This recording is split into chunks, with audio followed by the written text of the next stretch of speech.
వెళ్ళిపోవచ్చు. ఇప్పుడు చూడండి, హోరేబులోకి వచ్చిన వారు కనాన్ దేశం వెళ్ళాలి.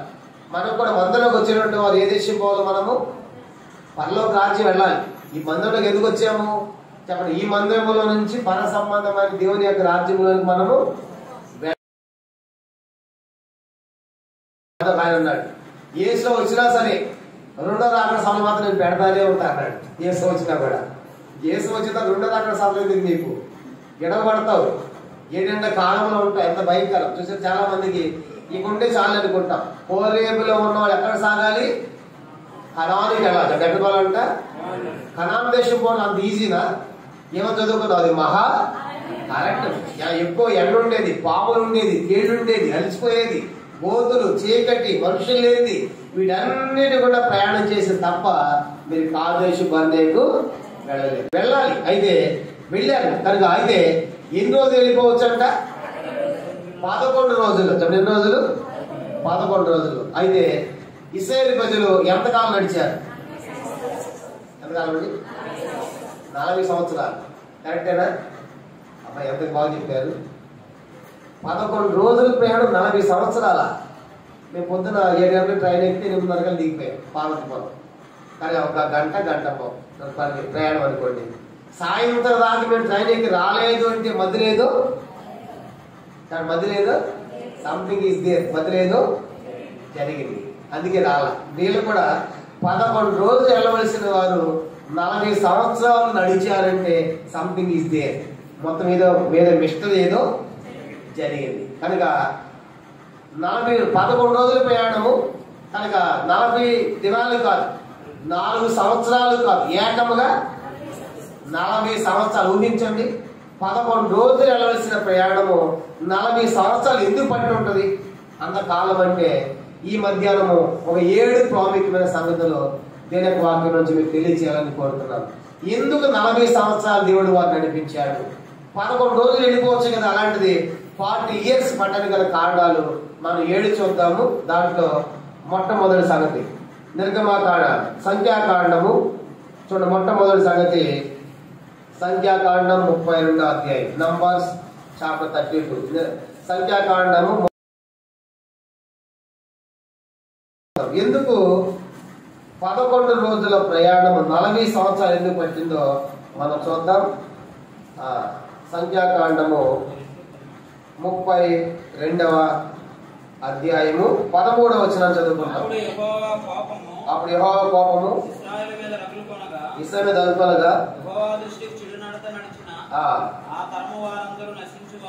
యెహోవా దృష్టికి చెడు నడత నడిచిన ఆ తరం వారం నశించే వరకు అరణ్యములో 40 ఏండ్లు ఆయన వారిని తిరుగులాడ చేశాను. ఇది మొట్టమొదటి కారణం అండి. చెప్పండి, ఇప్పుడు 40 సంవత్సరాలు ఎందుకు పట్టిందంట?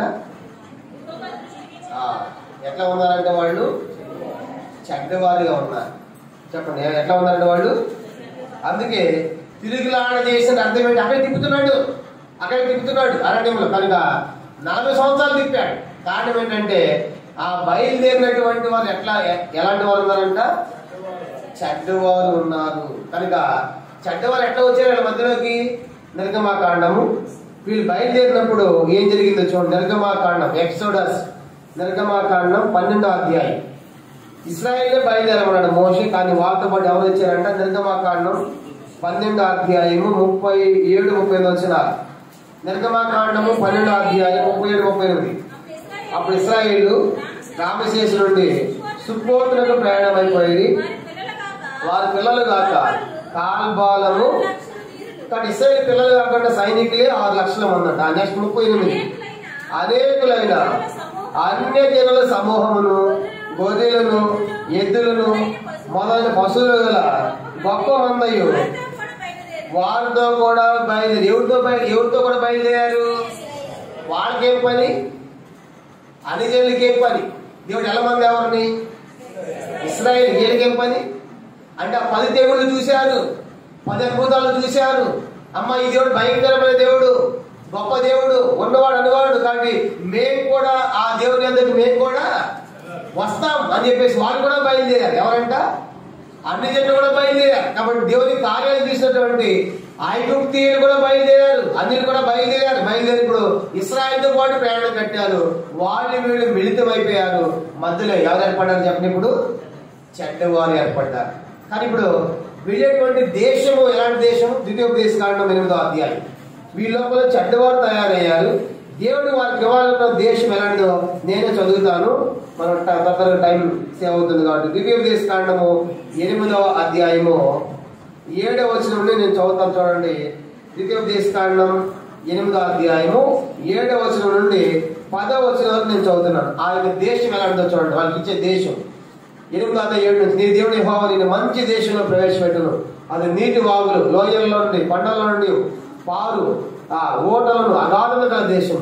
అది గోధుమలు, యవలు, ద్రాక్ష చెట్లు, అంజూరపు చెట్లు, దానిమ్మ పండ్లు గల దేశము, ఒలివ నూనె తేనె గల దేశము, కరువను అనుకోకుండా నీవు ఆహ్లాదించును దేశము, అందులో నీకు ఏ లోపం ఉండదు.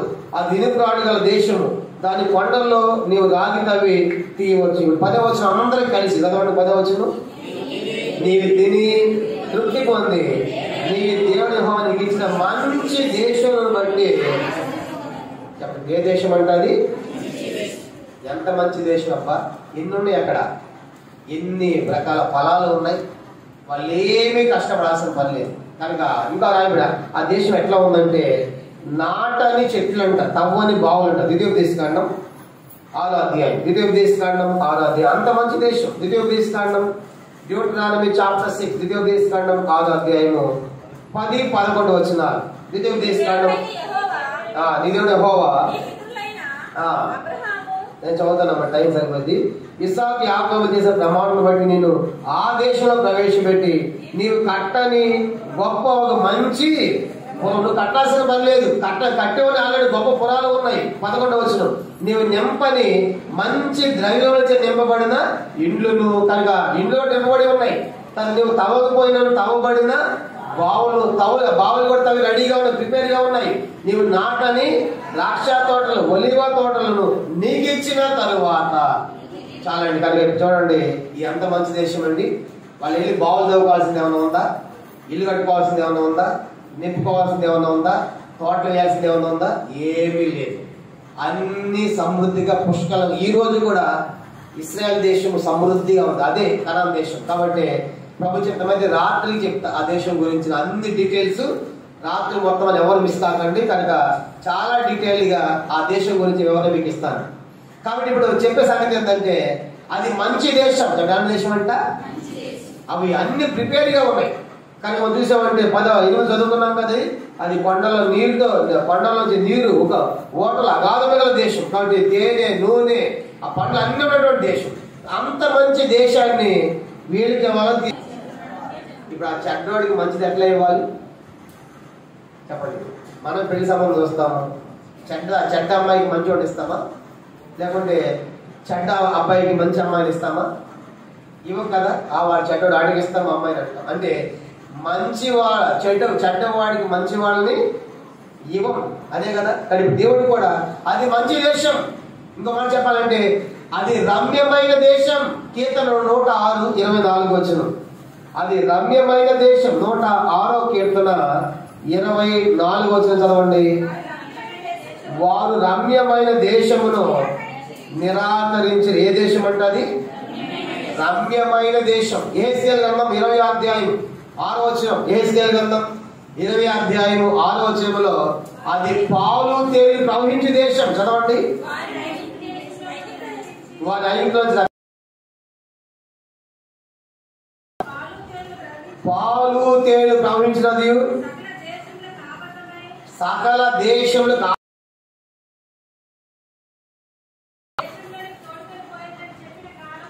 చాలండి. ఏ దేశం అంటే అది పాలు తేనెలు ప్రవహించే దేశం. చూసారా? కాబట్టి ఇశ్రాయేల్ దేశం ఎంత ఆధిక్యం అంటే, ఇశ్రాయేల్ దేశంలో పాలు ఒక గేదె 70 లీటర్లు. పిండేవాళ్ళు లేక, తాగేవాళ్ళు లేక ఆ గేదెలంట ఆ చెట్లు వేసి రొమ్ము నొక్కుంటా ఉంటే పాలు పాడుతూ ఉంటాయి అనమాట. అంత సమృద్ధి అయిన దేశం. తేనె, మన తేనె కాదు, జుంటె తేనె, మధురమైన తేనె ఆ చెట్లకు పట్టి వేలాడుతూ తాగేవాళ్ళు లేక తేనె కారుతుందంట. తేనె కారి పాలు కారి ఏ దేశమైంది అది? అంత సమృద్ధి దేశం. ఈ రోజు ప్రపంచానికి ఎక్స్పోర్ట్ చేస్తున్నారు. అది అరణ్యం, ఎండిపోయినటువంటి అరణ్యం, నది లేదు. మంచినీళ్ళ డ్రిప్ ఇరిగేషన్ ద్వారా మంచినీళ్ళుగా మార్చి పంటలు పండించి ప్రపంచ దేశాలకు పంపిస్తున్నారు. కనుక వ్యవసాయంలో టాప్ వన్లో ఉంది ఇస్రాయేల్.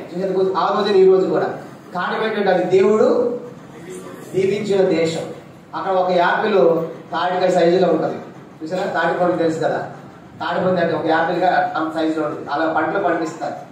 అలాంటి అద్భుతమైన దేశం, అంత మంచి దేశం ఎవరికి వాళ్ళనుకున్నాడు చెప్పండి. ఇప్పుడు ఇస్రాయేల్ ఎంత మంచిగా వీళ్ళు ఉండాలి, కానీ వీళ్ళ మధ్య ఎవరున్నారు చెప్పండి?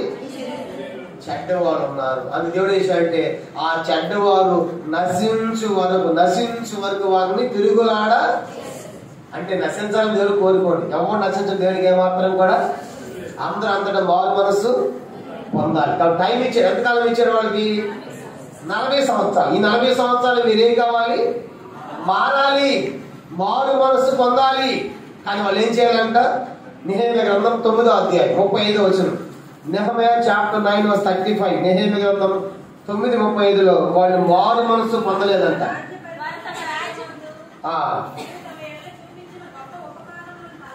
తలంచగా నీవు వారికి ఇచ్చిన విస్తారమగు ఫలవంతాలు అనుభవించుండి అది చదవడు. తమ చెడు నడతలు విడిచి మారు మనస్సు పొందరైంది. చూసారా ఎంతకాలం ఇచ్చాడు వాళ్ళకి? 40 సంవత్సరాలు. ఈ మధ్యాహ్నం కూడా దేవుడికి ఎందుకు సమయం ఇస్తాడు తెలుసా? నువ్వు మారు మనసు పొందాలి. ప్రకటన గ్రంథము 2వ అధ్యాయం. ప్రకటన 2వ అధ్యాయం. మారు మనసు కొరకై మనము దేవుడు సమయాన్ని ఇస్తున్నాడు. ప్రకటన గ్రంథము 2వ అధ్యాయము 21వ వచనం. ప్రకటన 2:21.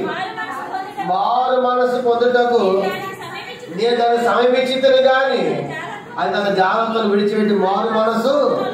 కానీ ఇశ్రాయేలు ప్రజలకు మారు మనసు ఎంతకాలం ఇచ్చాడండి? 40 సంవత్సరాలు మారవా? కాబట్టి మారలేదు. అది దేవుడు చేశాడంటే వీళ్ళు మారినప్పుడు నశించాలి. కానీ మారు గురించి రాయబడింది లూకాసు సువార్త 13వ అధ్యాయము.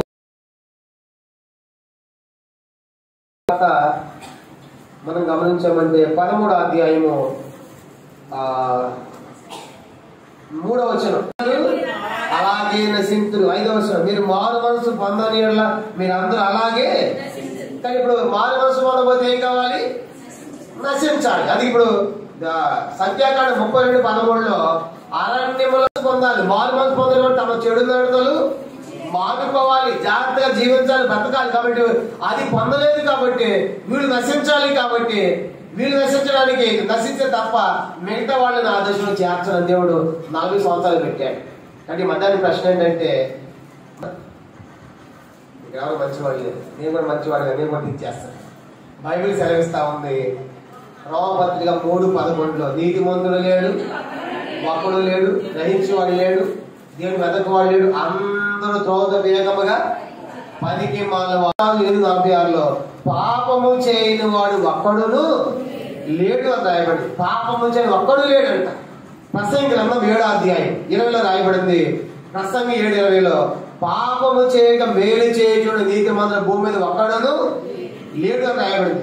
కానీ మధ్య ఆలోచించండి, ఇశ్రాయేలు ప్రజలు కనుక చెడిపోయిన వాడు, కానీ మనం కూడా చెడిపోయిన వాడు, మంచి వాళ్ళం కాదు. పౌలు అన్నాడు రోమా 7:18 నా శరీరం మందు మంచిది నివసింపదని నేను ఎరుగును. శరీరంతో కాబట్టి ఏదో ఒక బలహీనత మన లోపల ఉంటుంది కదా, మంచి వాళ్ళమే కాదు. అది యెషయా గ్రంథం 1వ అధ్యాయంలో రాయబడింది కదా, అరికాలు మానవుడు. కనుక ఇలాంటి వానికి ఎట్లా ఇవ్వాలా పరలోక రాజ్యం, ఎలాగివ్వాలా కనాను దేశం అని దేవుడు 40 సంవత్సరాలు పెట్టాడు. కానీ వాళ్ళు మారు మనస్సు పొందలేదు. కానీ మధ్యాహ్నం ఇంకెవరైనా సరే పౌరపులకు వచ్చే ప్రభు స్తోత్రం సంతోషమే. కానీ ఉంది వివాహానికి ఒక తారీఖు ఉంది. కనుక లోక ఎన్నో దినాలు పెద్దానికి ఒక తారీఖు ఉంది. నువ్వు రక్షించబడిన దినం అనేది దానికి ఒక తారీఖు ఉందా, ఒక డేట్ ఉందా, చెప్పగలవా? ఆ మధ్య ఒక ప్రాంతానికి వెళ్ళినప్పుడు ఆ పల్లె ప్రాంతంలో ఒక ఆమె అడిగారు, అమ్మ ఎప్పుడు మారు మనసు పొందావు అన్నాడు. ఆమె అయ్యగారు నా చదువురాదు అయ్యగారు, అయితే మామూలు పిడిపడిందే అప్పుడు నమ్ముకున్నాను. ఎప్పుడంటే నమ్మింది ఆమెకు కొండ గుర్తుంది. తారీఖు చెప్పలేకపోవచ్చు కానీ ఒక సంభవాన్ని చెప్తా ఉంది.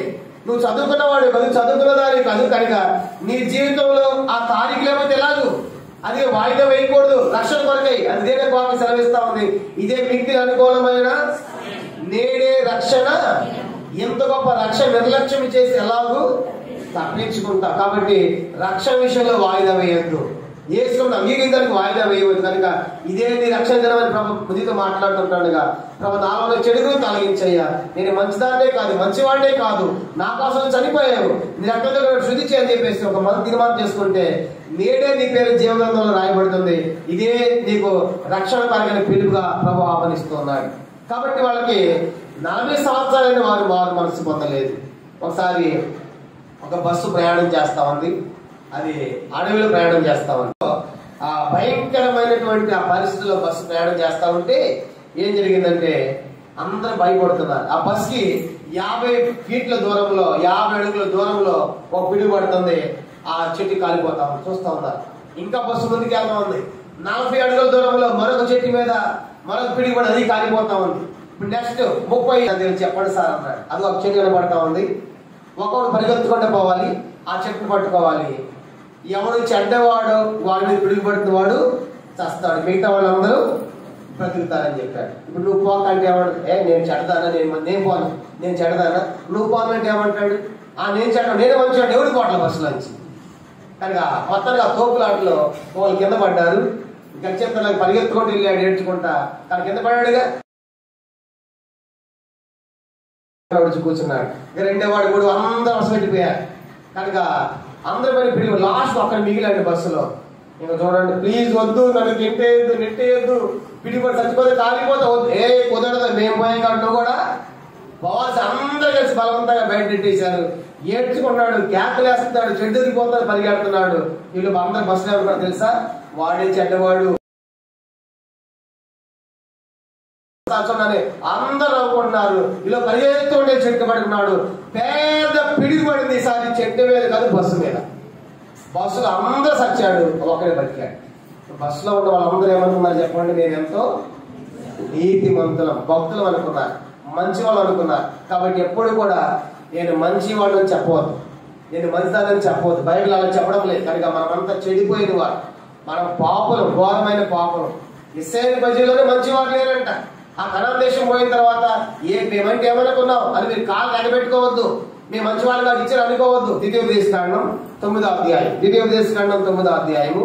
మీకు మంచి వాళ్ళని మీకు ఆ దేశం ఇవ్వడం లేదు. అది ఎందుకు ఇస్తున్నాను, 2 కారణాలు. ఒకటి, అబ్రహాము ఇస్సాకు యాకోబులు ప్రమాణం చేశాను కాబట్టి ఆ దేశం మీకు ఇస్తున్నాను. రెండవది, అక్కడ వాళ్ళు చెడ్డవాళ్ళు కాబట్టి వాళ్ళు తొలగిస్తున్నా, అంతే తప్ప మీళ్ళే మంచి వాళ్ళే కాదు. చెప్పండి, ద్వితీయోపదేశకాండం 9వ అధ్యాయము 4-5 నేనే చదువుతాను. ద్వితీయోపదేశకాండం 9వ అధ్యాయము 4-5 వచనాలు. నీ దేవుడు యెహోవా నీ ఎదుటిని వారిని తొలగిన తరువాత నేను ఈ దేశంలో స్వాధీనపరచుకున్నట్లుగా యెహోవా నా నీతిని బట్టి నన్ను ప్రవేశపెట్టినని అనుకొనవద్దు. ఈ జనముల చెడుదలను బట్టి యెహోవా నీ ఎదుటిని వారిని వెలగొట్టుచున్నాడు.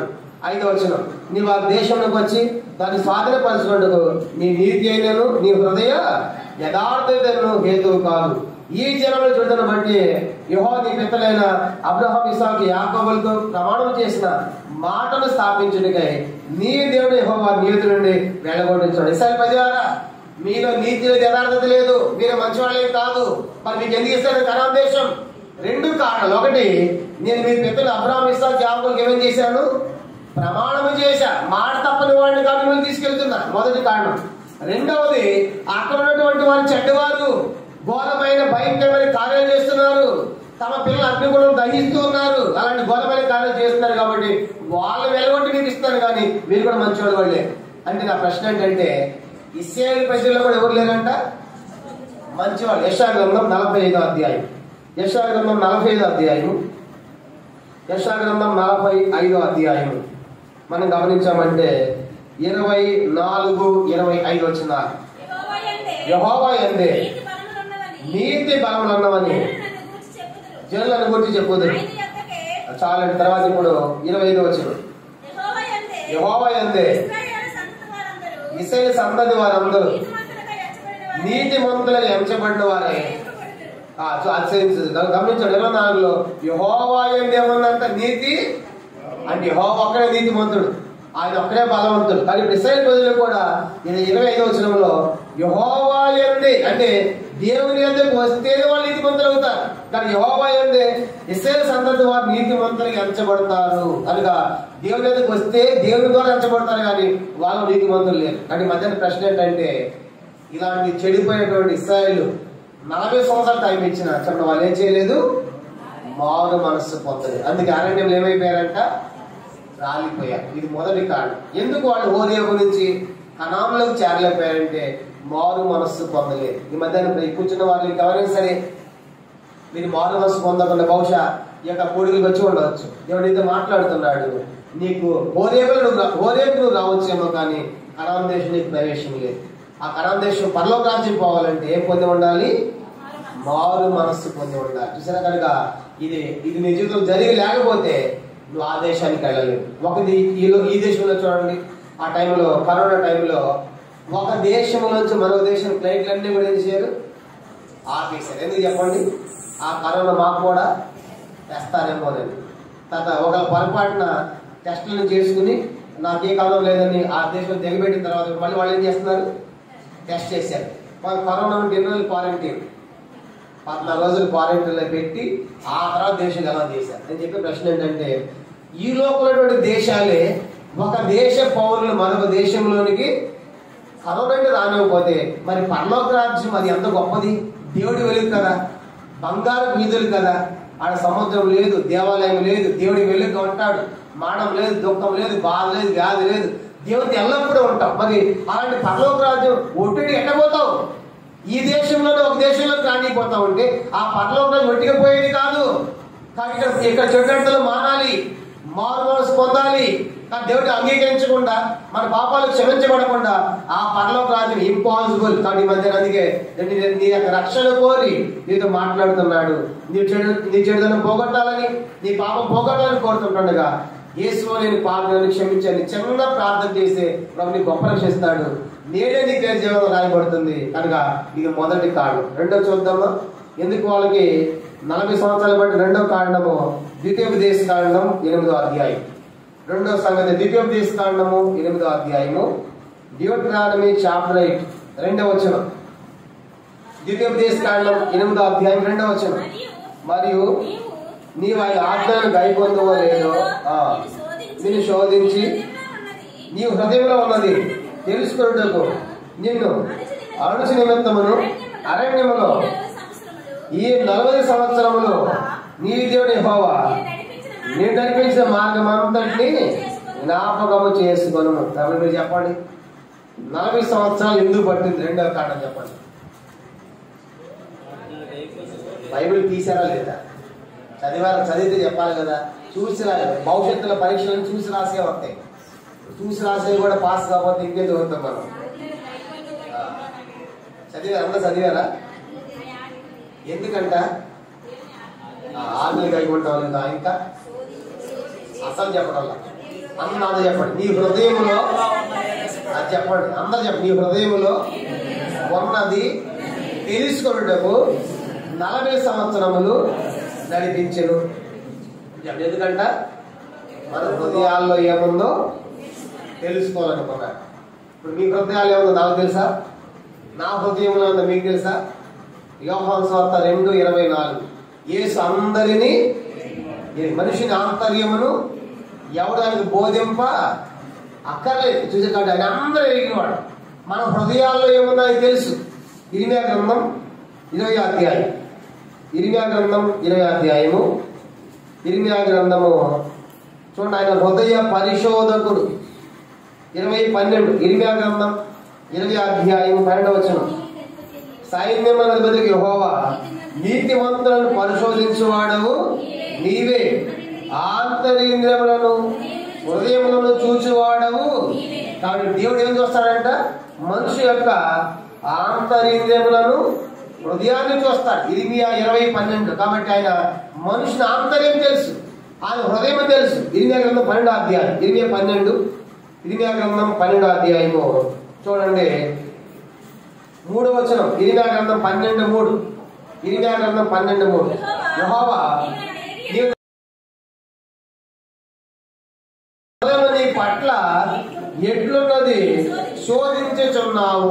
ఇప్పుడు ఈ లేఖనాల ప్రకారము దేవునికి మన హృదయంలో ఉన్నది తెలుసా తెలియదా? తెలుసా. ఇప్పుడు వాళ్ళ హృదయంలో ఏముందో తెలుసుకోవాలనుకున్నాడు.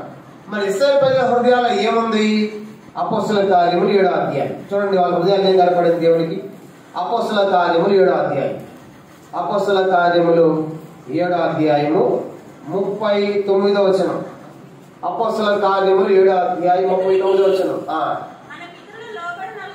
ఇతనికి మన పితరులు లోబడనొల్లక ఇతను త్రోసివేసి తమ హృదయములలో ఐగుప్తులకు పోగొన్న వారైది. చెప్పండి. ఇప్పుడు చాలండి. వాళ్ళ హృదయాల్లో ఏముంది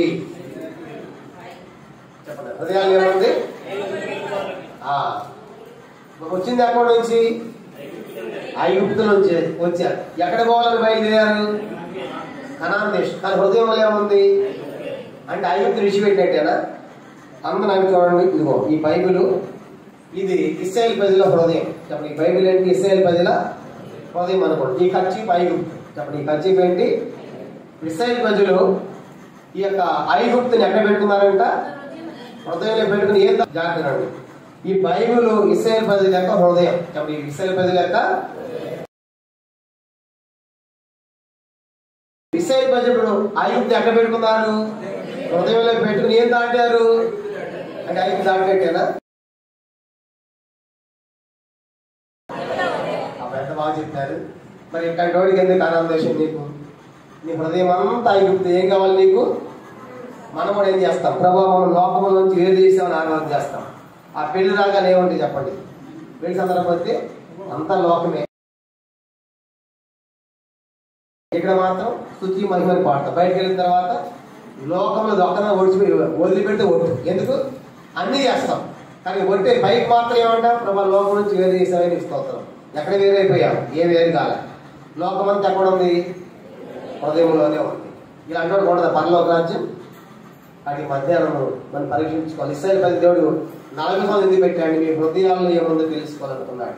కాబట్టి దేవుడికి స్కానింగ్ చేస్తా ఉంటే వాళ్ళ హృదయం అంతా బట్ట బయలైపోయిందండి. వాళ్ళ హృదయం ఏం కనపడుతుంది? దేవుడు స్పష్టంగా ఐగుప్తే. ఐగుప్తు ఆశలు, ఐగుప్తు కోరికలు, ఐగుప్తు హెచ్చలు కనుక అవి విడిచిపెట్టలేకపోతున్నారు. అవే కనబడుతున్నాయి. అందుకే వాళ్ళు మాటి మాటికి ఏమన్నారు చెప్పిన మోషేతో? ఏమన్నా తక్కువ అయితే ఏమంటారు వాడు? మేము ఎక్కడికి పోతాము? అక్కడ ఏమన్నాయి? మాకు కీరకాయలు ఉన్నాయి, ఉల్లిగడ్డలు ఉన్నాయి, చేపలు ఉన్నాయి, కొండలు ఎంత మాంసం సస్తే. చెప్పండి. సస్తే సమాధులు ఉన్నాయి. చెప్పండి. ఏమన్నాయంట? ఐగుప్తు పిరమిడ్స్ ఫేమస్. పోయి ఇప్పుడు సమాధులు చూడటానికి పిరమిడ్స్ ఉన్నాయి. ఐగుప్తు పోయినప్పుడు చూడండి. అవన్నీ పిరమిడ్స్ ఏంటవి? సమాధులు. టెక్నాలజీ ఉంది ఐగుప్తులు. కాబట్టి అందుకే ఐగుప్తు మాకు కావాలి.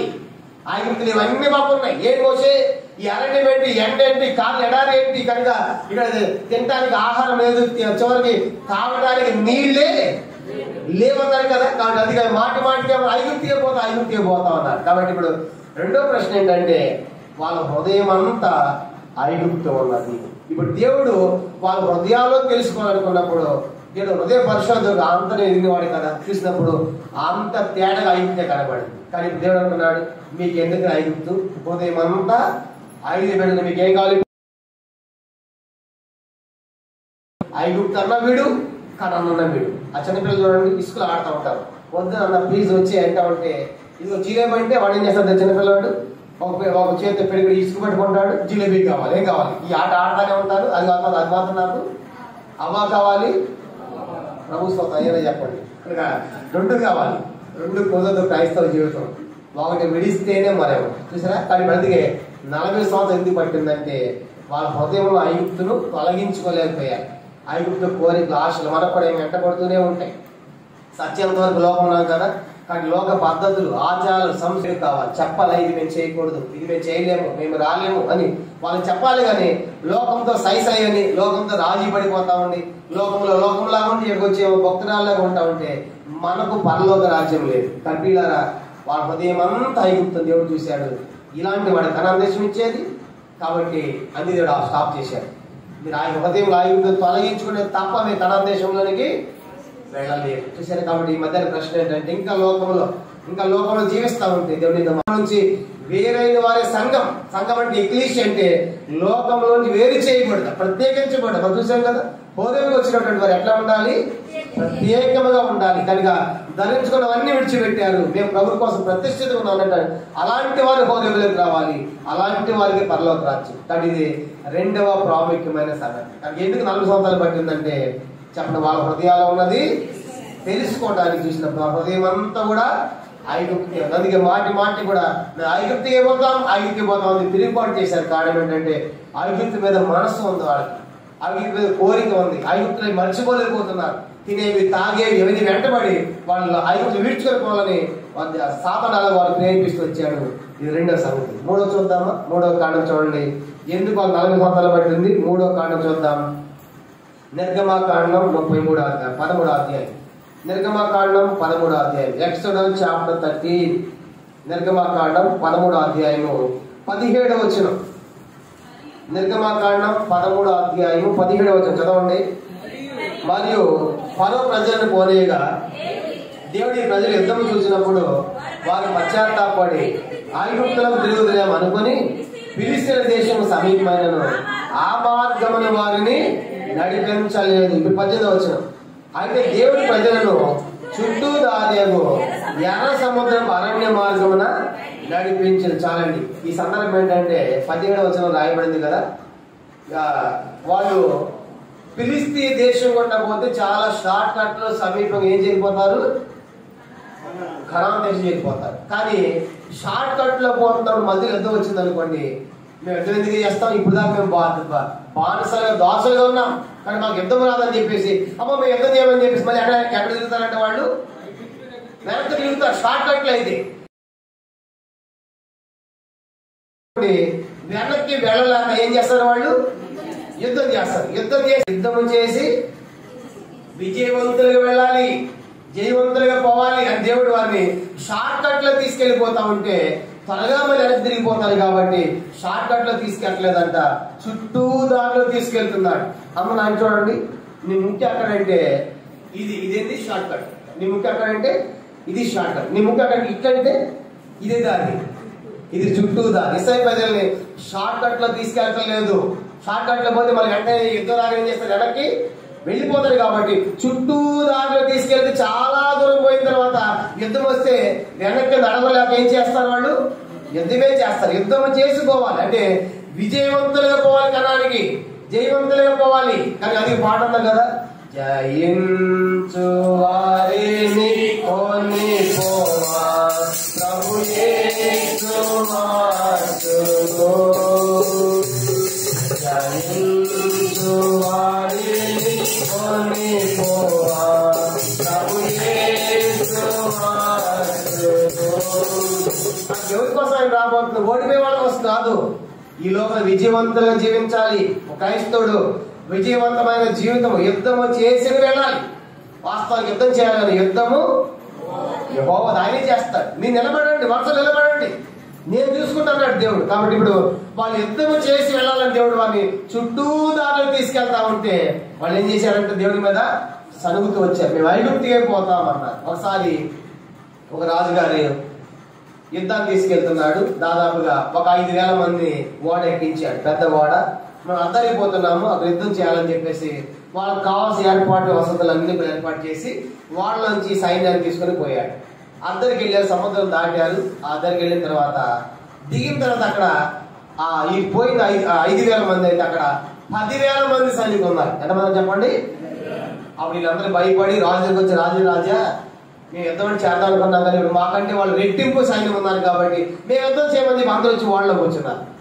రాజుగారి కోపం వచ్చింది. ఏమరా ఇంత ఖర్చు పెట్టి తీసుకొస్తే భయాన్ని యుద్ధం చేయాలి? ఆహా చెయ్యము. ఆ పెట్రోల్ తీసుకొచ్చి ఆ వాడ మీద పోసి మొత్తం అంటించాడు.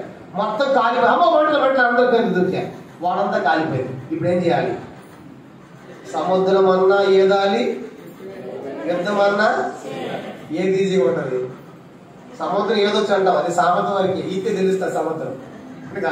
కనుక సంసారం అన్నా ఏదోలే కానీ ఏదొచ్చు అంట, సామెత వరకే పరిమితం. కానీ ఇప్పుడు వాళ్ళు ఏం చేయాలి? యుద్ధం చేయాలా, సముద్రం ఏదాలా అంటే ఎవరికైతే వాళ్ళు పట్టుకున్నారు, యుద్ధం చేసి అద్భుతంగా విజయం సాధించారు. నేను చెప్పే సంగతి ఏంటంటే దేవుడు కూడా మనల్ని విజయవంతులు ఉండాలని కోరుతున్నాడు. కనుక మనం ఎట్లా ఉండాలంట? విజయవంతులు, జయించే వారికి ఉండాలి. కానీ లోకంలో మీకు శ్రమ కలదు, ఆయనను నేను లోకమును ఆయన జయించాడు. ఆయనతో మనం ఉన్నప్పుడు మనం కూడా జయించే వారికి ఉండాలి లోకాన్ని. కాబట్టి ఆయన ఉద్దేశం ఏంటంటే విజయవంతులుగా సంఘాన్ని పరిగెత్తుకుంటూ వస్తారు. వాళ్ళు చాలా హ్యాపీగా తీసుకెళ్తారు. లాస్ట్ అయిపోతున్నప్పుడు ఏడుస్తూ ఉంటాడు వాళ్ళ మమ్మీ దగ్గర. ఏమో ఏడుస్తాడు ఎక్కువ మాట అంటే ప్రైజ్ రాలేదు, ఏడుస్తున్నాడు అన్న, ఏడుస్తున్నాడు. దాన్ని కన్సలేషన్ ప్రైజెస్ అంటే ఏదో దయచేసి ఇస్తూ ఉంటారు అన్నమాట. ఆ ప్రైజ్ కన్నా సంతోషం ఉంటుందా? అందరూ ఏమంటారు? వాడు ఏడ్చి తీసుకున్నాడు అబ్బా అంటారు కదా. ఏడ్చి తీసుకుంటే ఏం సంతోషం ఉంటుంది? ఏం సంతోషం అని చెప్పండి. కష్టపడి కావాలా? పర్లోకంలో ఒక మూల నుండి కావాలనుకుంటావా? పర్లోకం గుండు గీసి ఒక మూల పెట్టాడు చాలు అనుకుంటా. పరలోకంలో అవమానంగా ఉంటుంది. కానీ ఎక్కడ ఈ లోకంలో మనము నేను జయించేవాడు ఉండాలి, విజయవంతురాలు ఉండాలి. అలా సహాయం చేయి, ఆయన ఇస్తాడు. ఆయన జయించే ప్రభు అంతా ఉన్నాడు. కాబట్టి అందుకే ఇస్రాయేలు ప్రజలకి మీరు నా వేళకు పోరాటమును నేర్పువాడు. కాబట్టి ఆయన మనకి యుద్ధం నేర్పేవాడు, యుద్ధం మన పక్షంగా చేసేవాడు. కనుక మనం చేయాల్సిన పని లేదు, ఆయన మీద ఆధారపడాలి. మూడవది ఏంటంటే 40 సంవత్సరాలు, ఎందుకంటే వారిని విజయవంతులుగా తీసుకుని వెళ్ళాలని కోరుతున్నాడు. తర్వాత సీహోను రాజు, ఓగు రాజు, అలాగా రాజును జయించుకుంటా మీరు కనాన్ దేశం పోవాలి, మీరు విజయవంతులుగా వెళ్ళాలి. కనాన్ దేశం దేవుడు కోరాడు. అందుకే 40 సంవత్సరాలు పెట్టాడు. అందుకే చుట్టూదారులు తీసుకెళ్లాడు. కానీ వాళ్ళు ఏం చేయాలి చెప్పండి? వాళ్ళు ఇది మూడవ ప్రాముఖ్యమైన కారణం. మొదటిది ఏంటి? చెడ్డవారు నశించాలని 40 సంవత్సరాలు వాళ్ళు బాగా పొందితేనే పరలోక రాజ్యం. రెండోది ఏమని చూస్తే వారి హృదయంలో ఉన్నటువంటి ఐగుప్తును తొలగించుకోవడం తప్ప వాళ్ళ కనాన్ దేశం లేదు. మూడోది ఏం చెప్పండి? విజయవంతులుగా వెళ్ళాలి. మూడోది. నాలుగో చూద్దామా? కీర్తన 95వ కీర్తన 4వ సంగతి. కీర్తన 95 10వ వచనం. 95వ కీర్తన 10వ వచనం. దేవుని యొక్క మార్గం తెలుసుకోలేదండి. చూసారా? మరి మార్గం ఎవరు తెలుసుకున్నారు? 103వ కీర్తన పక్క పేజీ 103వ కీర్తన 7వ వచనం చూడండి. మార్గము తెలిసిన వ్యక్తి ఎవరంట? 103:7. తన మార్గమును తెలియజేశాను. ఈ ప్రశ్న ఏంటంటే మార్గాలు తెలుసుకోవాలా, క్రియలు తెలుసుకోవాలా? క్రియలు అంటే ఏంది? ఈ రోగం పోవాలి, ఈ దయ్యం పోవాలి, ఈ జబ్బు పోవాలి, ఈ అనారోగ్యం పోవాలి, మా అమ్మాయి పెళ్లి అవ్వాలి, అప్పుడు యేసుని నమ్ముకుంటా, అప్పుడు బాప్తిసం తీసుకుంటా. ఇవన్నీ కానీ మోషే అయిపోయాడు. ప్రభా నీ మార్గం ఏంటో నాకు, నేను వెంటనే వెళ్ళాలి, ఎలాగ నడిపించబడాలి, నీ మార్గాన్ని తెలియచే అన్నాడు. ఇప్పుడు ప్రశ్న, మనకు మార్గాలు కోరేవాళ్ళమా, క్రియలు కోరుకునేవాళ్ళమా? చెప్పండి, నచ్చిన వాళ్ళు చెప్పండి. మీకు మార్గాలు కావాలా, క్రియలు కావాలా? మార్గాలు అంటారు, ఒకటి పైకి మాత్రం మార్గాలు అంటారు. నాకు కావాలి, మా అమ్మాయి పెళ్ళికి వస్తాను సార్ చర్చికి అంటాడు. చూసారా? కనుక మా అబ్బాయి పెళ్ళి అవ్వాలి, మా ఇల్లు అవ్వాలి, మా అమ్మాయి ఉద్యోగం రావాలి అంటే ఏం కావాలి? వాళ్ళకి క్రియలే కావాలి. ఇశ్రాయేలు ప్రజలు కూడా ఏం కావాలి కోరుకున్నారంట? ఆకాశం మన్నాను కురిపించు, బండ్లో జీవుడు రప్పించు, ఎరుకో గోడలు కూలిపేటగా చేయండి, ఎర్ర సముద్రం పాయలుగా చేయండి, యోర్దాను పాయలుగా చేయండి. ఇవన్నీ ఏంటి? క్రియలు చూశారు. ఎవరు? ఇశ్రాయేలు. కానీ మోషే పోక నుంచి ప్రభువా నీ మార్గాన్ని, నీ చిత్తాన్ని నాకు ఎనిమిది ఏది ప్రాముఖ్యమైనది? మనకి మార్గము, క్రియలు కాదు. చెప్పడం కావాలంట ఏంటి మార్గము? యోహాను 14 నేనే మార్గమును, నేనే సత్యమును, ఆయనే మార్గం. 26:16 రాయబడింది. కానీ 26:16 మార్గములలో నిలిచి చూడి, పురాతన మార్గం గురించి విచారించుడి, మేలు కలుగు మార్గం ఏదని అడిగి అందులో నడుచు, అప్పుడు మీకు నెమ్మది కలుగు. అయితే మేము నడుచుకొని ఉంటున్నారు. వాళ్ళు మాకు మార్గాలు కాదు, మాకు క్రియలు కావాలి. ఇప్పుడు అద్భుతం జరిగితే మేము నమ్ముతా ఉంటున్నాం. కాబట్టి మనం మార్గాలు చూసిన మార్గాలు కోరాలి. దేవుని మార్గం ఎట్లాంటి తెలుసా? హోషేయ గ్రంథంలో రాయబడి 14:5 రాయబడి 5 అనుకుంటాను. యెహోవా మార్గములు చక్కనివి. చెప్పండి, ఎలాంటి మార్గాలు ఉంటాయనివి? చక్కనివి. ఆయన గారు నువ్వు మార్గం కోరుకుంటే ఆయన నీ మార్గం చూపిస్తాడు. ఎక్కడ మార్గం చూపిస్తాడు? కీర్తన 75 రాయబడింది కదా, ఆయన మార్గము సముద్రములో ఉండేది. ఎక్కడికంటే ఆయన మార్గము సముద్రం దారి చూపిస్తాడు. యెషయా 4:3 రాయబడింది కదా, అరణ్యములో త్రోవ కలుగు చేత, అరణ్యంలో త్రోవ చూపిస్తాడు. విలాపవాక్యంలో 3:2 రాయబడింది, చీకట్లో ఆయన త్రోవ కలుగు చేయను. కానీ నువ్వు మార్గం కోరావంటే నీ జీవితం చీకటైనా త్రోవ ఇస్తాడు. చదవండి విలాపవాక్యం 3వ అధ్యాయము. కాబట్టి మనం మార్గాలు కోరాలి. విలాపవాక్యములు 3వ అధ్యాయము 2వ వచనం అనుకుంటాను. చీకట్లో అది చీకటైనా సరే ప్రభా నాకు మార్గం కావాలని ఆశిస్తే నీకు దారి తీస్తాడు. విలాపవాక్యం 3:2 చదవండి. ఆయన కట్టిక చీకట్లో నుండి దారి తీసాలని కానీ నువ్వు అడిగావంటే నా బ్రతుకు కట్టిక చీకటి అయిపోయిందని పర్వాలేదు, నీకు దారి చూపిస్తాడు. కనుక సముద్రంలో ఉన్న నిరీక్ష లేని స్థితిలో సముద్రం చూపిస్తా ఉంది, అలాంటి స్థితిలో కూడా నీకు దారి చూపిస్తాడు. ఆయన చిక్కుని పోయాలనుకుంటున్నావా, దాంట్లో దారి చూపిస్తాడు. కాబట్టి మనం ఏం కోరుకోవాలి చెప్పండి? మార్గాలు కోరాలి. కానీ ఇస్రాయేల్ ప్రజలు ఏం కోరుకున్నారంటే వాళ్ళు క్రియలో కోరారండి, అందుకే రాలిపోయారు. కానీ మధ్యాహ్నం ప్రశ్న ఏంటంటే దేవుడి యొక్క మార్గాలు ఎరిగి ఆయన చిత్తాన్ని జరిగించే వాళ్ళకి ఆ యొక్క కనాను దేశం. చెప్పండి ఎన్నో సంగతి ఇది? 4వది. 5వ చూద్దాము. ద్వితీయోపదేశకాండం 29వ అధ్యాయం. 5వ సంగతి ద్వితీయోపదేశకాండం 29వ అధ్యాయము. ద్వితీయోపదేశకాండం 29వ అధ్యాయము 5వ వచనం. నేను మీ దేవుని యెహోవానని మీరు తెలుసుకున్నట్లు 40 సంవత్సరములు నేను మిమ్మల్ని అరణ్యంలో నడిపించిందని, మీ బట్టలు మీ ఒంటి మీద పాతగిలిపోలేదు, మీ చెప్పులు మీ కాళ్ళను పాతగిలిపోలేదు. చాలండి. ఇప్పుడు చెప్పండి 40 సంవత్సరాలు ఎందుకు పెట్టింది? ఎందుకంటే 5వ కారణం చెప్పండి. 5వ కారణం ఏంటి? ఆయన దేవుడని ఎడ తెలుసుకోవాలి? అక్కడే చెప్పాడు. ఎడ తెలుసుకోవాలంట? మీ బట్టలు చూడాలి. ఏం చూడాలంట? బట్టలు చూడండి. తర్వాత మీ చెప్పులు. ప్రశ్న ఏంటంటే ఇశ్రాయేలు ప్రజలు ఐగుప్తు నుంచి బయలుదేరినప్పటి నుంచి ఎన్ని జతల బట్టలు అండి? ఒకటే జత. ఎన్ని సంవత్సరాలు? వామ్మో, 40 సంవత్సరాలకి 4 రోజులకి 4 జతలు ఇచ్చాను నేను. 40 సంవత్సరాలు ఎన్ని జతలు అంట? బట్టలు ఏమైపోలేదంట? ఏం కారణం? 40 సంవత్సరాలు పాతవి లేదా? ఏసీ ఏ స్తంభంలో ఉన్నారు వాళ్ళు? పగలు మేఘస్తంభం. ఏసీలో పెట్టాడు దేవుడు. మేఘస్తంభం ఏం చెప్పండి? ఫుల్గా ఏసీలో పెట్టారు. కాబట్టి మురికే లేదు. తర్వాత బట్టలు పాత అయిపోతారు. చెప్పులు ఏమైపోయారు? చెప్పులు పాత అయిపోతారు. ఎన్ని సంవత్సరాలకి? మనకి ఎన్ని సంవత్సరాలు వస్తాయి చేత? చెప్తే 6 నెలలు కూడా కదా, 3 నెలలు గట్టిగా లాగితే 6 నెలలకు ఒక జత అయిపోవాల్సిందే. ఇప్పుడు ఎన్ని సంవత్సరాలకి ఒక జత చెప్పి అడిగిపోలేదంట?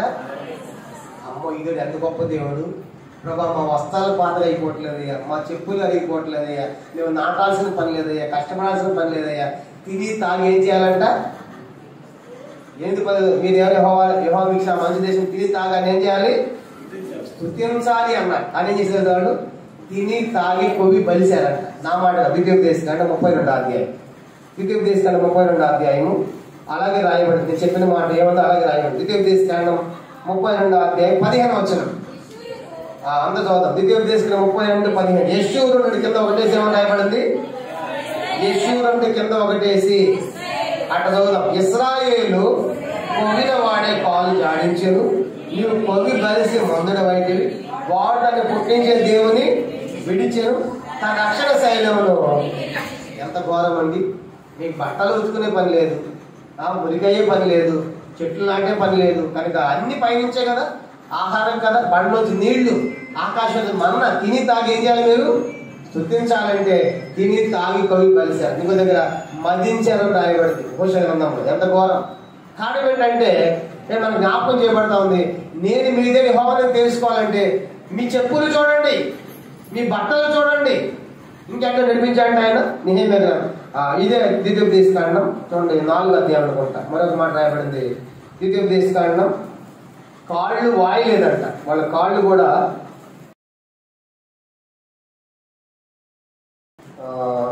4వ అధ్యాయమా ఆ మాట మనం చూద్దాం. చాలా చక్కని మాట. అది కూడా వాళ్ళ గురించి 8వ అధ్యాయము 4వ వచనం. 8వ అధ్యాయం 4వ వచనం. ఈ 40 సంవత్సరములు నీ వేసుకున్న బట్టలు పాతగిల్ల. నీ కాలు ఎన్ని సంవత్సరాలు నడిస్తే 40 సంవత్సరాలు నడిచిన వాళ్ళ కాళ్ళు ఏమన్నదంట, వాయు లేదు అలా లేదు. మనకు అన్ని ఏమైపోయింది కాళ్ళు అన్ని. 4 కిలోమీటర్స్ సువార్త అంటేనే కాళ్ళు అరిగిపోయినాయి అంటాం. ఒక రాత్రి ప్రయాణం చేస్తేనే కాళ్ళు వాకులు వచ్చేస్తామంటాం. కొన్నిసార్లు ట్రైన్ బుక్ టికెట్ దొరికినప్పుడు బస్సు చేస్తారు. నాకు బస్సు కూర్చుంటే, నేను బస్ స్టాండ్ కూర్చుంటే తెల్లారి కాళ్ళు తాడు ఉబ్బిపోయింది, వాసిపోయినట్టు ఉంటాయి. ఒక్క రాత్రి కూర్చుంటేనే. ఇక నడిస్తే మనకు సువార్త నడవమంటే బీపీలు, షుగర్లు, హార్ట్ పేషెంట్ల పైన కాళ్ళు అరిగిపోయినాయి, చేతులు అరిగిపోయిన ఉంటాయి మనకు కదా. వాళ్ళు 40 సంవత్సరాలు నడిచిన ఏం లేదంట వాళ్ళకి. కాళ్ళు వాయి 40 సంవత్సరాలు బట్టలు ఏమైపోయిందంట. 40 మధ్యలో వాళ్ళ పిల్లలు పుట్టారా పుట్టలేదా? మాట్లాడరేంటి మరి? వాళ్ళ ఆరణ్యంలో అక్కడ చెన్నై షాపింగ్ మాల్ లేదు, సౌత్ ఇండియా మాల్ లేదు, మాంగళ్య మాల్ లేదు. మనకి ఇవన్నీ ఉంటాయి కదా. తక్కువ పుట్టక తెచ్చేస్తారు, దాన్ని ఏం చేస్తారు. ఇప్పుడు పుట్టక ముందు తెచ్చేస్తారు బట్టలు. ఉయ్యాలకి వాళ్ళని రెడీ పెడతాం. మన ఒక ఆయన చెప్తున్నాడు మొన్న, ఏంది బ్రదర్ ఏంది మా మిస్సెస్ అడ్మిట్ అయింది, ఒక ఉయ్యాలుగా కంప తెచ్చిపెట్టి ఆల్రెడీ రెడీ డెలివరీ అవ్వకుంది. చూసారా, మనకు అన్ని ప్రిపేర్గా ఉంటాయి. మనకు అంతా ఫాస్ట్ కదా మనం కదా, అప్డేట్ అయిపోయి మనం అంతా. వాళ్ళు ఇంకా అప్డేట్ కాదు. మరి ఇసే కానీ పుట్టిన వాళ్ళు బట్టలు ఎట్లేదు, చెట్లు ఎట్లేదు అంటే నేను అనుకుంటాను, బహుశా మోషేలు ప్రార్థన చేశాను, ప్రభు ఈరోజు సమాజంలో ఎంతమంది పుట్టారు ప్రభు అంటే, మోషే రేపు దినం చెప్పు, చెప్పులు వర్షం పడుతుంది పో, వర్షం పడుతుందని చెప్పు అంటాడు. మోషే పాలెంలోకి వెళ్ళి, వినండి అహో రేపటి దినాన పాలెంలో చెప్పుల వర్షం పడుతూ వస్త్రాల వర్షం పడుతూ. అది ఎక్కడి నుంచి వాళ్ళకి వస్తాయి? అన్ని ఎక్కడి నుంచి? అన్ని అక్కడ పైనుంచే కదా. పడితే లేదా? ఆ మధ్య చేపల వర్షం పడిందండి, పేపర్లు వేసారు. చేపల వర్షం ఎక్కడ పడింది? చేపలు పడటం ఏంటి? ఆస్ట్రేలియా దేశంలో చేపల వర్షం పడింది, పేపర్లు రాశారు. సముద్రంలో పెద్ద పెద్ద టోర్నడోలు వస్తాయి. పెద్ద టోర్నడో అంటే తుఫాను నుంచి సముద్ర నీళ్ళని పైకి ఎత్తుకొని పోతాయి. గాళ్ళు ఎత్తుకొని పోయి సముద్రం లోపల ఏమన్నాయి అయ్యే పైనుంచి పడేటాము. అదే వర్షము చేపల వర్షం ఉందిగా, వడగండ్ల వర్షం ఉందిగా. అమ్మ అనంతపురం జిల్లాలో కప్పల వర్షం పడింది రాశారు పేపర్లు. ఏ వర్షం అంట? రక్త వర్షం కూడా ఉంది. కొన్ని చర్యల ద్వారా ఆ పైకి వెళ్ళిపోయి ఆ నీళ్ళు ఎట్లా పడతాయి? రక్తముగా. మరి ఎన్ని సైన్స్ పేపర్ ఉన్నాయా లేవా? వడగండ్ల వర్షం ఉంది, చేపల వర్షం ఉంది, రక్త వర్షం ఉంది, అన్నీ ఉన్నాయి. మరి చెప్పుల వర్షం ఎందుకు ఉండదు? తర్వాత వస్త్రాల వర్షం ఎందుకు ఉండదు? యోహాను 20లో రాయబడింది. ఏం సరిపోదు, చెప్పులు అరిగిపోలేదు, వస్త్రాలు అరిగిపోలేదు, కాళ్ళు వాయలేదు. మరి ఆహార సంగతి నెహెమ్యా గ్రంథం 9వ అధ్యాయం ఎట్లా నడిపిస్తున్నా? నెహెమ్యా చదువుకుందాము. 21వ వచనం. నెహెమ్యా 9:21. నిజముగా అంటే ఇది అబద్ధం కాదు, నిజముగా అంటే జరిగింది. నిజముగా అరణ్యములో ఏమీ తక్కువ కాకుండా 40 సంవత్సరములు వారిని పోషించింది. వారి వస్త్రం పాతగిలిపోలేదు, వారి కాళ్ళకు వాపురా. చాలండి. ఎట్లా పోషించారంటే అరణ్యంలో. ఇప్పుడు నా బిర్యానీ కావాలంటే అరణ్యం బిర్యానీ వచ్చిందా? మనకైతే వస్తుంది, పాలకూర ఉంది కాబట్టి. వాళ్ళు ఎవరు అక్కడ అరణ్యం ఏమీ తక్కువ కాలేదా అంటే ఏమీ తక్కువ కాదు అంటే ఏది కావాలంటే అది దేవుడు. వాళ్ళు ఎంతమంది సైన్యం చెప్పండి. కాల్బాలు ఎంతమంది? 6 లక్షలు. ఒక బాగా అనుకున్నాం, ఇంకో 12 లక్షలు. తల్లిదండ్రులు అనుకున్నాం, ఒక 24 లక్షలు.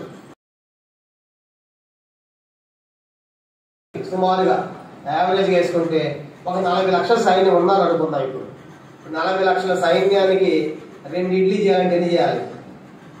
ఉదయకాలం బ్రేక్ఫాస్ట్ ప్యాకేజ్ చేస్తారా? 2 ఇడ్లీ సరిపోతాయా? ప్లేట్కి 4 ఇడ్లీ అనుకున్నాం.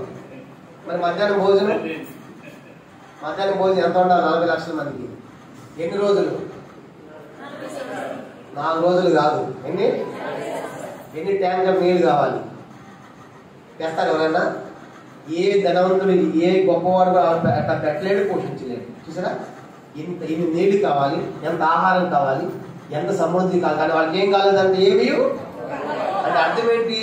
వాళ్ళకి ఏది కావాలంటే అది ఇస్తాడు దేవుడు. అరణ్యం ఎంత గొప్ప దేవుడు అబ్బా! ఎలా పోషిస్తున్నావు మమ్మల్ని, మాకు ఏమీ తక్కువ కాలేదు. రాత్రి డిన్నర్ కావాలంటే మళ్ళీ నీళ్లు కావాలి, ఎంత ఆహారం కావాలి. ఎంత గొప్ప దేవుడు అంటే సమస్త జీవులను పోషించేవాడు కదా, అని పోషకుడు కదా. కాబట్టి ఇప్పుడు యేసులో నమ్ముకోండి, నీకు ఏమీ తక్కువ కాదు. యేసులో నమ్ముకున్నందుకు ఏమీ తక్కువ కాదు. యేసు శిష్యులు పంపించినప్పుడు చెప్పాడు, మీరు నమ్ముకుని వెళ్ళాడు సేవ చేస్తారు కదా, మీకు తక్కువ అయిందా అన్నారు. వాళ్ళు ఏమన్నా తెలుసా? లూకాసు వార్త 22వ అధ్యాయం, దేవుని సేవ చే లూకాసు వార్త 22వ అధ్యాయం 35వ వచనం. లూకాసు వార్త 22:30. లేకుండా నేను మీరు పంపినప్పుడు అడిగినప్పుడు చూడండి, యేసులో నమ్మిన శిష్యులకి ఏం కావాలి? ఏమీ అంటే యేసులో నమ్ముకుంటే అన్ని ఎక్కువే, నీకు ఏమీ తక్కువ ఉండదు. చూసారా, ఇశ్రాయేలుగా తక్కువ కాలేదు, అరణ్యంలో తక్కువ కాలేదు. పోషించిన దేవుడు ఈ మధ్య ఇందేది పోషించడు. ఆకాశ పక్షులను పోషించి దేవుడు దీన్ని పోషించడం మాగునా, కాబట్టి ఈ పక్షి కంటే ఎంత శ్రేష్ఠుడు కదా.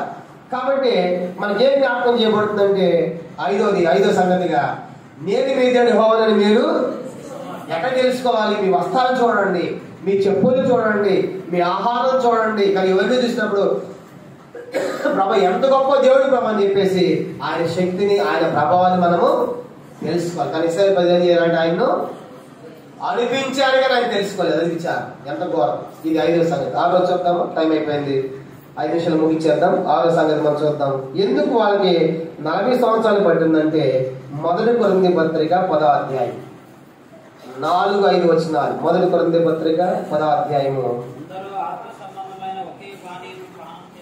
ఐదు చదవం, డైరెక్ట్ టైం లేదు. 5 వచనాలు. అయితే వాళ్ళు ఎక్కువ మంది దేవునికి ఇష్టలుగా ఉండకపోయేది కనుక అరణ్యములో చెప్పండి ఏంటంటే 6వ కారణం ఏంటి? వారు దేవునికి ఇష్టలుగా లేరంట. అంటే ఎట్లా ఉన్నారు? అపోస్తలుల కార్యం 13వ అధ్యాయం 18వ వచనం. అపోస్తలుల కార్యం 13-18 రాయబడింది, వారి చేష్టలు 40 సంవత్సరాలు సహించాడు. 13-18 ఇంచుమించు 40 ఏండ్ల మటుకు అరణ్యంలో సంవత్సరాలు ఏం సహించాడు? చేష్టలు అంటే వాళ్ళ పనులు, వాళ్ళ క్రియలు, వాళ్ళు చేసే కార్యాలు. ఎంతకాలం సహించాడు దేవుడు వారిని? 40 సంవత్సరాలు చూసినాడు. అన్నాడు, మీరంటే నాకు ఇష్టం లేదు. 40 సంవత్సరాల ఫైనల్ డెసిషన్ చేశాడు, మీరంటే నాకు ఇష్టం లేదు, కనాన ఎక్కేవాడు అన్నాడు. అందరూ ఏమైపోయారు? రాలిపోయారు. ఏంటి వాళ్ళ చేష్టలు? 1 కొరింథీ పత్రిక 10వ అధ్యాయంలో 7 చేశారు. నేను తర్వాత చదివేసి ముగించేద్దాం. 1 కొరింథీ పత్రిక 10వ అధ్యాయంలో వాళ్ళ చేష్టలు ఎట్లా చెప్పాడు. 1 కొరింథీ పత్రిక 10వ అధ్యాయము 6వ వచనం. వారు ఆశించిన ప్రకారము, ఆశించిన ప్రజలు చూసినంతలా కావాలి. 7వ వచనం, తినుటకు తినేవాడు, త్రాగుటకు త్రాగేవాడు, ఆడుటకు ఆడేవాడు. తన 7వ వచనం విగ్రహారాధన. తన 8వ వచనంలో వ్యభిచరించుట. తర్వాత మనం గమనించండి, శోధించుట. ఆ తర్వాత సన్నుగుట. ఇవన్నీ కూడా ఆశించిన వారు, తినేవారు, త్రాగేవారు, ఆడేవారు, విగ్రహార్పణ, వ్యభిచారము. తర్వాత మనం చూసామంటే శోధించేవారు, చివరికి సనిగినవాడు. ఇవన్నీ ఎంతకాలం చూశాడు దేవుడు? 40 సంవత్సరాలు. ఆ తర్వాత 10వ అధ్యాయం 5లో మీరంటే నాకు ఇష్టము లేదు, అందరు రాలిపోయారు. ఎంత ఘోరం అండి. బయలుదేరింది ఎక్కడి నుంచి? ఐగుప్తులోని హోరేబు నుండి. ఎక్కడ చెప్పండి? హోరేబులోకి వచ్చినటువంటి వాళ్ళు ఎక్కడికి వెళ్ళలేకపోయారు? ఎంత ఘోరం. కానీ మధ్యన హోరేబులో ఉన్నాం. 27 సంవత్సరాలు నిన్ను కాపాడుతూ వచ్చాడు. ఆ కనాన్ దేశం పోవాలంటే మన చేష్టలన్నీ కూడా ఏమవ్వాలంట? మానుకోవాలి. కనుక 40 సంవత్సరాలు మానలేదు. ఇది 6వ ప్రాముఖ్యమైన సంగతి. 7వ చదివి ముగిద్దాం. యెహోషువ గ్రంథం 5వ అధ్యాయం 7వ ఆఖరిది. ఎందుకు 40 సంవత్సరాలు పట్టిందంటే ఆ మాట చదువుకుని మనం ముగించుకుంటాం. జాషువా చాప్టర్ 5:6. యెహోషువ గ్రంథం 10వ అధ్యాయము క్షమించండి, చివరి భాగం చదువుదామండి. యెహోషువ గ్రంథము 5వ అధ్యాయము 6వ వచనం చివరి లైన్ చూడండి.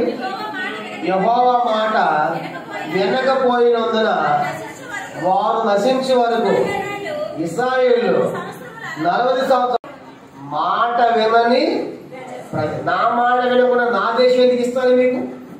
నా మాట విన్నప్పుడు నా దేశం ఎందుకు? అందుకే యోహాను 5:24 నా మాట విని నన్ను పంపిన వాని యందు విశ్వాసం ఉంచేవాడు నిత్యజీవం గలవాడు, వాడు తీర్పులోనికి రాక మాడములో నుండి ఎవరికి మాట వినేవాళ్ళు నిత్యజీవం. మాట వినేవానికి కనాను దేశం. కానీ మధ్యాహ్నము ఇంకా నువ్వు దేవుని మాట వినకపోతే అయ్యో ఇశ్రాయేలు నీవు నా మాట వినేలా నీకు ఎంత మేలు అంటాడు. కాబట్టి ఇంకా ఎంతకాలం దేవుని మాట వినుకుని ఉంటావు, ఎంతకాలం మొండి వాడు తిరుగుపడతా ఉంటావు. చాలా మంది ఏం చేస్తారు, దేవుని మీద మొండి చేస్తున్నారు, ఆయన మాట వినడం లేదు.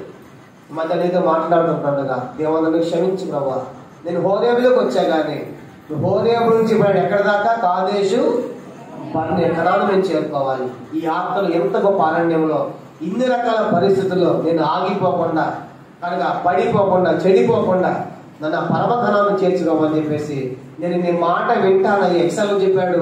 ఇశ్రాయేలు మాట వినని ప్రజలు, లోబడవలని ప్రజల దినమంతా నా చేతులు చాచించుండగా ప్రభు నీ మాట వింటానని ఒక మంచి అప్పగించుకుంటాం. ప్రార్థన. నా మాట వినుమని ప్రభువా నిన్ను, నా మాట వినుమని ప్రభువా నిన్ను, నిన్ను రక్షింపను నిలచుచుంటి, నా మాట వినుమని ప్రభువా నిన్ను,